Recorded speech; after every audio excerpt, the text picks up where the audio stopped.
Bonjour à tous, aujourd'hui on va parler d'un sujet important mais qui est souvent difficile à aborder, c'est le besoin de changement quand on est professionnel de santé. C'est un sentiment que beaucoup de soignants partagent mais qui est extrêmement difficile à assumer pour plusieurs raisons et notamment trois principales.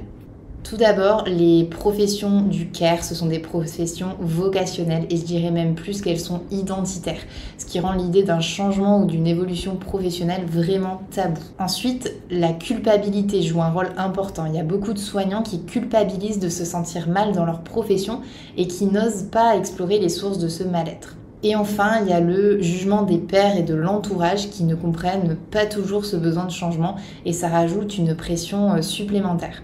Tout ça, eh bien, ça peut vraiment donner l'impression d'être seul, d'être isolé et d'être le vilain petit canard parce qu'on se pose des questions sur sa carrière. Alors comment on fait quand on ressent ce besoin de changement ? Mon premier conseil, c'est de se faire confiance. Si tu ressens un besoin de changement, c'est qu'il y a quelque chose qui ne va pas et qui ne te convient pas. Ça ne sert à rien de minimiser les signaux, ça ne sert à rien de les mettre sous le tapis. Ton malaise, il est légitime et c'est vraiment important de l'écouter. Se poser des questions sur sa profession, ça n'a rien d'anormal, hein. C'est au contraire même le signe que tu es en quête d'épanouissement professionnel.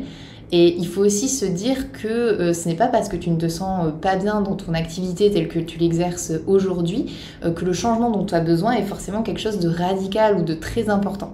Quelquefois, on a peur d'aller soulever le couvercle, on a peur de ce qu'on va trouver en dessous et des implications que ça peut avoir en pratique. Mais j'ai envie de dire aussi que faire l'autruche, ça n'a jamais réussi à personne et que c'est important d'aller regarder justement ce qui se cache dessous. Mon deuxième conseil, c'est d'anticiper, de ne pas attendre justement d'être au fond du seau pour prendre les choses en main et finalement d'oser te poser des questions avant que la situation elle devienne trop lourde à supporter. Pourquoi je te dis ça ? Eh bien c'est parce qu'une fois que tu as poussé trop loin, tu vas être dans la fuite d'une situation plutôt que dans la construction d'un projet qui te correspondra mieux. Et ça, c'est dommage.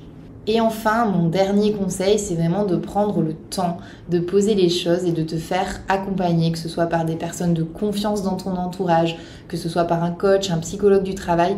Un regard extérieur, ça peut vraiment t'aider à clarifier ta situation et à avancer plus sereinement.